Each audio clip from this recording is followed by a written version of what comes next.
G'day, this is Captainoob, and this is a zap gun. This is a makeshift energy weapon complete with custom sounds and reload animations, which looks like it's about as much danger to the user as it is to your targets that you're shooting at. So watch your fingers on this one, or you might get an electric shock and bam, there goes your heart.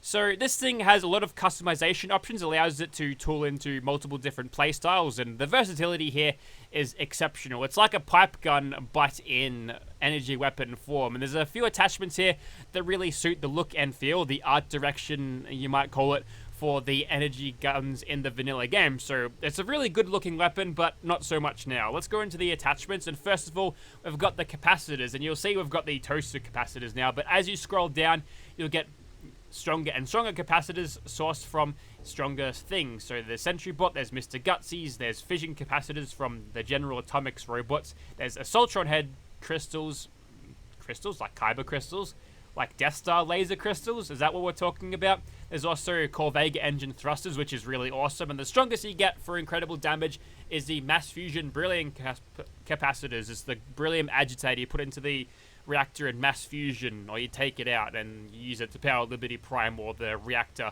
and the Institute along the quest line for Fallout 4 if you take the Institute or Brotherhood paths. Now, if you look at the barrel section right now, it does look a little bit like your standard vanilla game laser gun barrel there, so it fits in pretty well, and the back of that looks a little bit more high-tech than the ramshackle trash that we had attached to this particular firearm before. So that's good, don't worry about that, that's just the mouse screwing up. Now, we'll go over to the barrels now. We've got a welded tube, so that's our standard. We can increase the weight in exchange for extra range and accuracy using this insulated one, so less chance of electrocuting yourself on that one, I suppose. Although that does look like a metal zip tie setup, so I still wouldn't touch that. You've also got quick charge capacitors here that'll increase your damage, your fire rate, and your range. Very well set up for VATS usage, because it's got the VATS reduced cost as well. And here's your automatic one that'll decrease your damage, but the DPS will be increased as a little bit of a consolation prize for that. That's just the standard way of balancing out your vanilla game energy gun, so it's following suit with there. Also decreases the accuracy and increases the weight.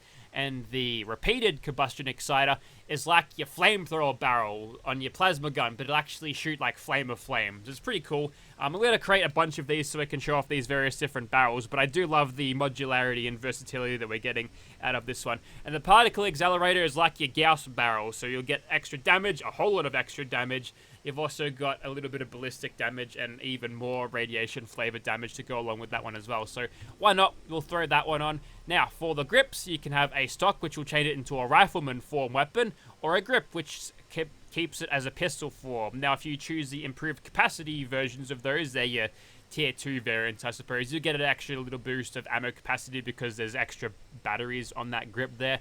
Then there's no reason to use this thing as a rifle ever unless you haven't got the gunslinger perks, because all of that range we're just giving up, and all of that VATS extra or less AP costs we're losing on that, so that's what we'll keep our thing as a pistol grip. Now we can improve the magazine even more, and even for the sacrifice of a little bit of damage, we can increase our ammo capacity even further, and it'll be feeding on fusion cores, and that would drastically ruin the balance of the weapon, I would think. So maybe we'll just go for the improved magazine here, get that extra ammo capacity on top of the grip, and then we'll keep all of that glorious damage. Now, for the sights, you can have snow sights, glow sights, iron sights, improved iron sights, reflex sights, and there's even combat scopes for short range and also long range. Unfortunately, there's no recon scopes, so we'll just have to deal with that as we are, but I don't think there's any problems with me using a reflex sight on this particular version, although this is probably the one that you'd want to use the scope on, because you've got a ability to reach out and hit targets with this extra range and the damage that it's going to carry over a distance, so there's merit for that. But I want to use this thing in VATS as much as possible because we've got it tuned up to be really good in VATS. There's also a legendary effect that is from Legendary Modification, a different mod, and if you want, you can use that mod to throw on something like the Instigating Legendary effect. Alright, I'm gonna go and take the floating damage mod off and reinstall the energy weapon fix, because that's a lot of energy damage and we don't want to be missing out on any of that glorious damage now, do we? and also show you how to get some of these unique variants. Welcome to the Root Cellar, possibly the most overused gun drop location. By the way, it's in Sanctuary Hills. You'll find it tucked behind a house in this area. There's a bayoneted zap pistol. That's your first one you get, and there's some fusion cells to feed this thing for the early game. Obviously, it's the same gun, so you can use it early, but you won't access the higher powered modifications until much later in the game, of course. One of the uniques we'll find is located right here in the Bad TFL regional office. Now, this one's pretty easy to get because one of the first rooms you'll come across features this gigantic room, which is full of contraband and stuff. And here's the kinetic magnetron disruptor. There we go. It's a rifle form, and as a balancing thing, what they've done is they've made all these uniques completely unmodifiable, so we can't modify our Megatron here, unfortunately. And there's also a little bit of a flavor text note sitting next to it for your amusement, and what this says is interesting to me is it says, damn, this is already the third time this month we've confiscated one of these electrocution hazards. See, they understand that this thing is dangerous to the user as well as everyone else around them. We were alerted by neighbors when they heard loud shots and explosions. Turns out the guy blew himself up to bits when testing this thing. Half the walls were gone. You have to admire the craftsmanship, though. I'm beginning to get a bit worried. What makes people so paranoid that they think they need this kind of firepower? Officer PK Dick. Now, actually, I kind of like that because that it sort of ties in with the lore of the paranoia that the American person would be feeling before the bombs dropped, rather than the sanctuary pipe dream that we got in the vanilla game. So I guess that's a big tick for lore standards there. See, I know my shit. Also, I'm going to test this right here, right now, to see if I actually blow myself up when using this thing.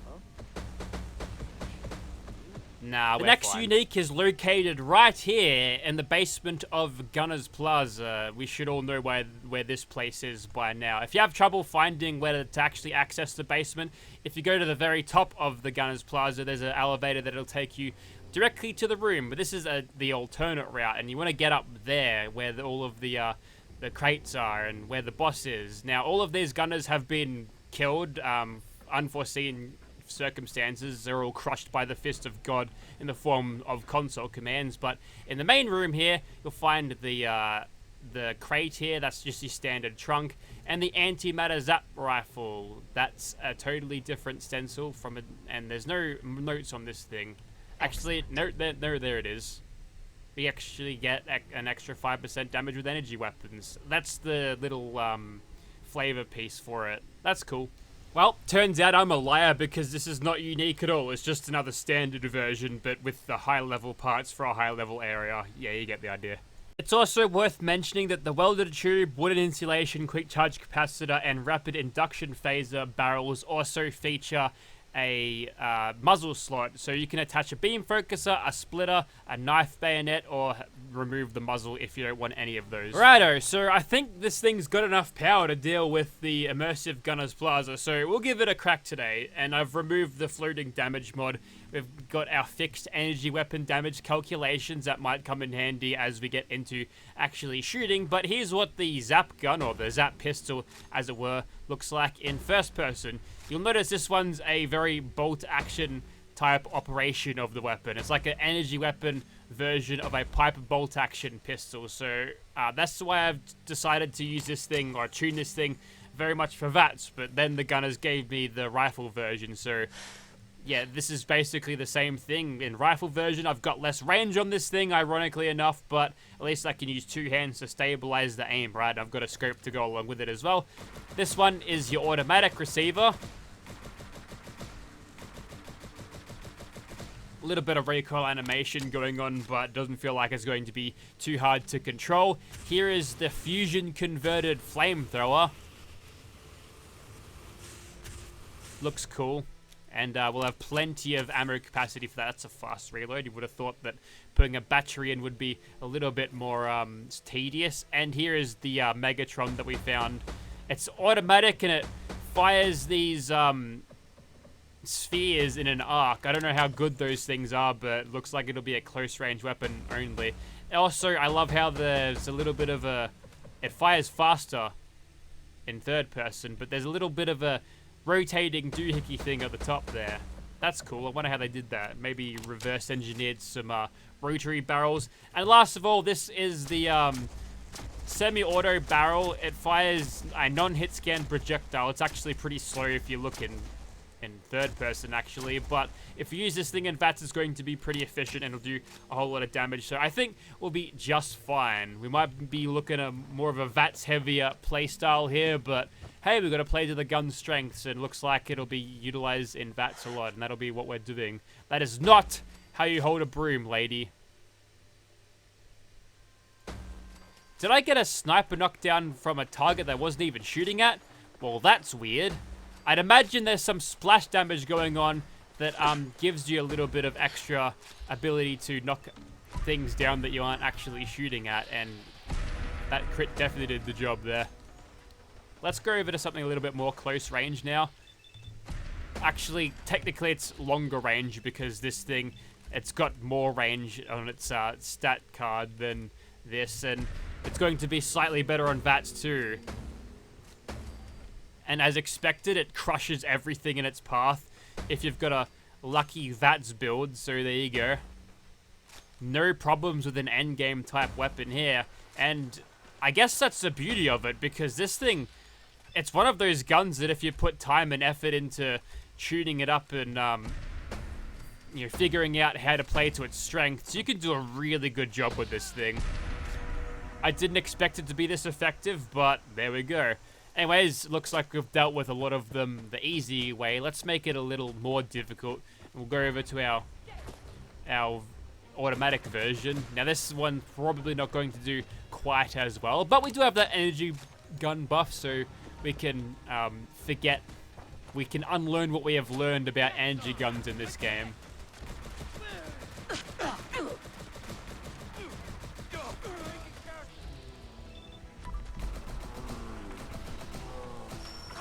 Interesting, that's actually a longer burst than what we'd usually get out of energy guns in this game. It looks like the beam that we're firing is very much akin to that of an Assaultron beam, which I think is kind of cute. Perhaps it'd be more fitting to use the Assaultron crystal, head laser crystal, in this receiver, despite us losing a little bit of damage because of it. Alrighto. What else we got? Is it flamethrower time? Oh yeah, as Quark would say, barbecue time.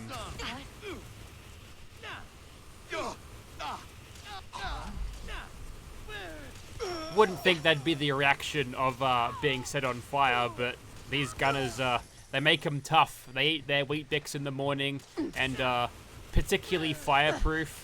It's a minor inconvenience to them. Eventually, the radiant heat sets their armor alight and it cooks all their organs from the inside out. Not a pleasant way to go, but oh well.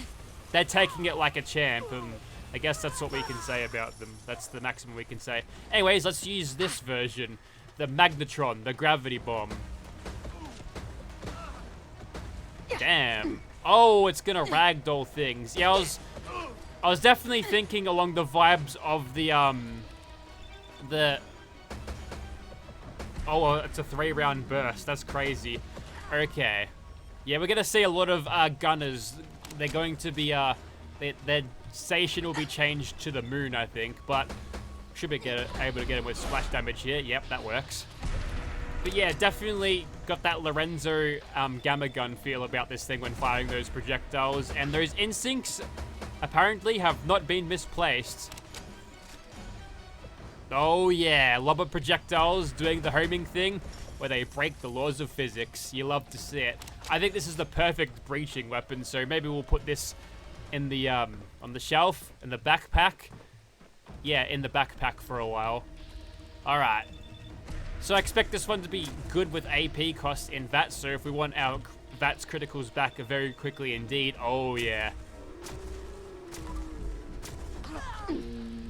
Perhaps the only thing that is making it lack in its modularity and its versatility is the fact that the pistol grips are objectively better than the rifle grips. I don't know how you'd go about balancing that so you'd have a reason to use the rifle grips in some occasions, but yeah. I mean, for flavor, of course, and personal preference, but performance-wise speaking, there's no reason not to use the pistol grip, obviously. But now that we're into this final section here, what a perfect breaching weapon this will be. Perfect. I didn't even see any of them, apart from one of them sticking their guns out around the corner. One of them happened to be legendary as well. I totally missed a notification indicating that to me. So yeah, I think we just steamrolled and crushed everything here at Gunners Plaza. But yeah, like I said, I did use VATS for this thing, which was particularly strong, especially when I was chaining all of those sneak criticals at the start there. But there's no suppressor. It's up to the Gunners to find me. And Number 5 doesn't work. The Magnetron version doesn't work with classic holstered weapons, but it looks like everything else does. And as an apparel item, I must say, it's a very good looking apparel item. Okay, so there's a random red stag here. You might aggro the swan, so you gotta go. Well, something's been aggroed here. Maybe. Well, the super mutant screamed. Maybe he stubbed his toe or something. Oh, that's a 4.4 times multiplier. Okay, apparently this thing is silent then. Tell you what though, I need some criticals back. I didn't expect this thing to be silent, but it sounds kind of silenced, I suppose. Suppressed, if you want to use that term. Well, that explains how I was managed to keep myself so, safe. And, oh look, there's a settler over there. Well, not for long. You're being used for nerd rage purposes, or I mean gun through purposes. And a crit for good measure, why not? Perfect. Is that immoral for Camille to do that? She doesn't care. She's a former disciple. She's done much, much worse. In fact, it's merciful giving her a quicker death like that, I'd say. Alright. Let's try to keep this stealth train going on for as long as possible. No pun intended. Okay, that didn't really last long. Perhaps what I could do is utilize our VAT-centric version. Really? He's just determined to get himself locked in between the two thingers, the two carriages as always. Let's just generate a few crits off his face now and not immediately use them. We'll save them up. Bank them for different things. Hey, you don't see that animation very often. I caused him a stagger long enough for him to do a special roar. Do the roar, a kid said. That's the second time. Why is he doing that? I've never seen that before. And all of these times when I fought the swan and wasted criticals on his face when I shouldn't have, he's never done that animation before, let alone twice. Okay, so here's where we're starting to see a little bit of problems from our weapon. I mean, it's not shooting a physical projectile, it's shooting a beam of energy, or a plasma bolt, and it doesn't appear to be capable of penetrating through the relatively thick metals that the carriage is made up of. So a lot of those VATs were just sort of wasted there. No matter. Another thing I could do is utilize this thing with bullet time VATs. So we'll get this thing reloaded for future purposes. That's pretty good.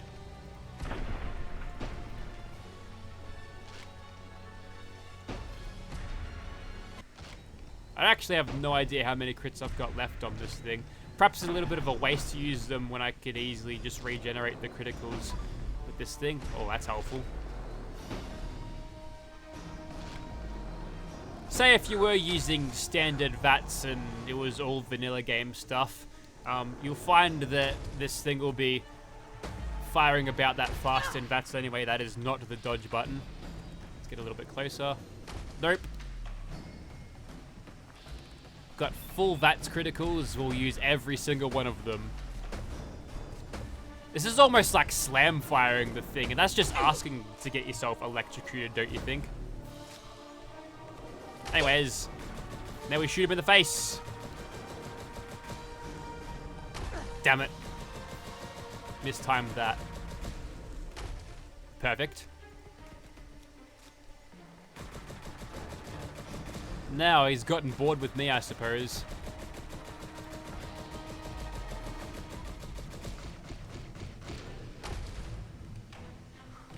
Oh, this is the worst time he could come out, because now I'm one shot away from being put into nerd rage. Oh, there it is. Well, may as well finish this now. Get really angry about it afterwards. Observe.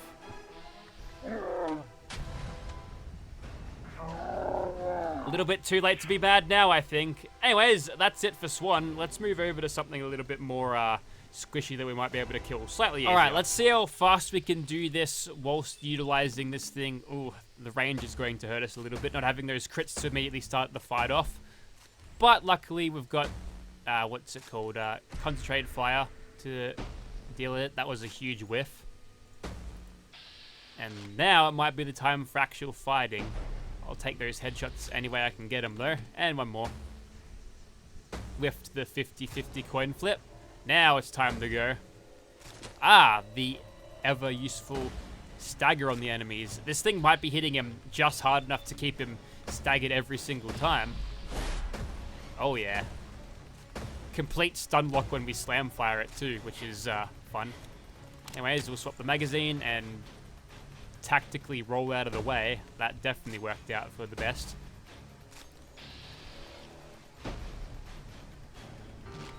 Ah, the mysterious stranger has shown up. He's going to get his ass eaten in a second. He's going to get one shot here. That is if he hits. No, he's completely dived past him. Alright, whenever you're ready, start shooting. Don't worry, mysterious stranger, you've been avenged, even though I don't care about you that much. You're useful only half of the time. Alrighty, so that was it against the Wendigo, and it did pretty well there. So what's left to do?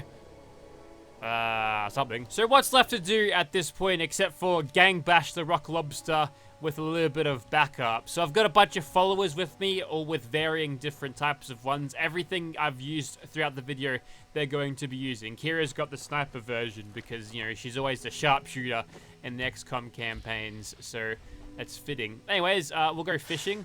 I don't think so. Try to find the rock monster, and we'll see how we go. They went dark. I don't think they're dark. Oh, he's got no chance. Not a single French fries chance in all-you-can-eat buffet. He's being staggered to the other end of the lake. Now we get to witness all of the power. So that automatic one seemed to be doing a lot of the staggering, I think, because it's just a constant stagger. Okay. We got a sniper knockdown there.